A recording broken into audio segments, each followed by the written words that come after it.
Many drivers don't realise that the way you position a car on a motorway could be the difference between a near miss and a very serious crash. In my last video, I did mention I was going to show some examples of why we stagger on a motorway or dual carriageway. And in this video, I will be showing you examples from my driving of where that stagger has come in handy. And for me, it's really important because as you'll see, things can change very quickly on fast flowing roads. So in this clip, my learner is doing exactly what I teach, which is keeping a stagger. So notice that she doesn't sit alongside vehicles in lane one, especially heavier ones. And instead she waits until the car ahead is clearly passed and then overtakes and clears the vehicle properly.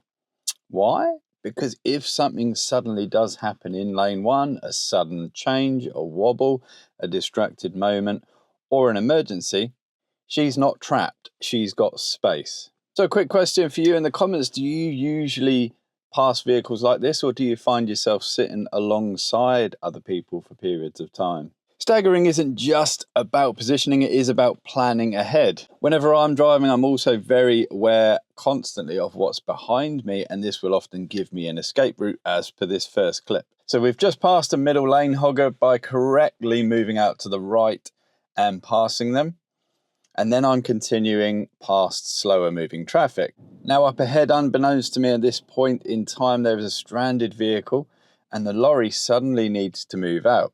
Because I've kept space and stayed aware, I can move into lane 3 immediately. There's no panic, no harsh braking, it's already planned. And also credit where it's due, the broken down driver has done the right thing. They've exited the vehicle and moved away, which is exactly what Rule 277 advises. I like the fact that the man here is put himself well in advance and is warning people, and the lady is well away from the vehicle.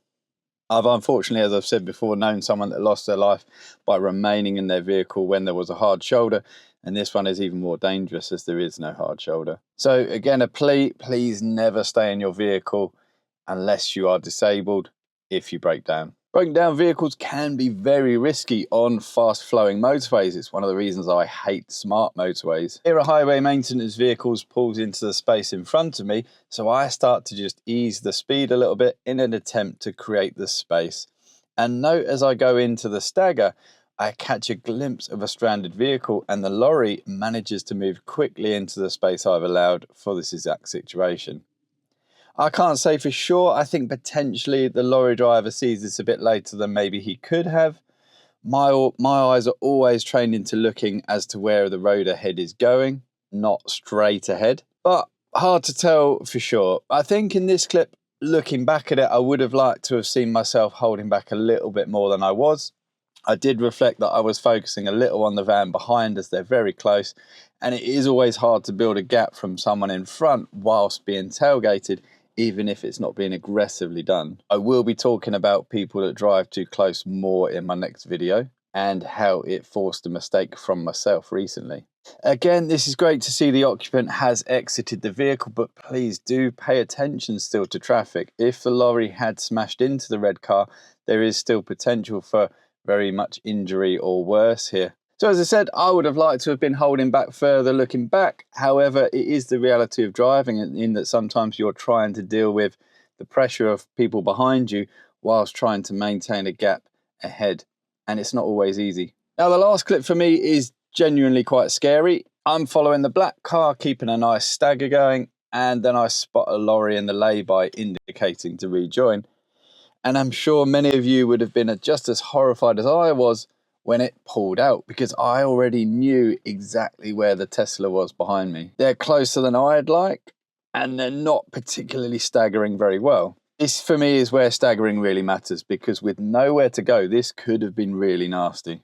The Tesla didn't really at any point seem to show much awareness of this situation, and it does worry me with, cars getting more and more automated, that actually this kind of mentality could creep in even more than it already is. Credit to the lorry, the red lorry, they do handle this situation very well in that they obviously avoid the collision, they avoid the Tesla, and they keep enough momentum so as not to cause a bad accident behind. But the lorry pulling out, that is a serious mistake. Cannot force your way onto a fast moving carriageway like that. Now, I was not sure if the red lorry at any point actually encouraged them to come out of that parking. I did see them do it to another vehicle later, so it is potential, but I didn't see it happening that way. Let me know if you saw it otherwise. All of these clips, they happened on longer drives. One was up to York and one was down to the Cotswolds. And they all have that same thing in common of a drive of hours and hours.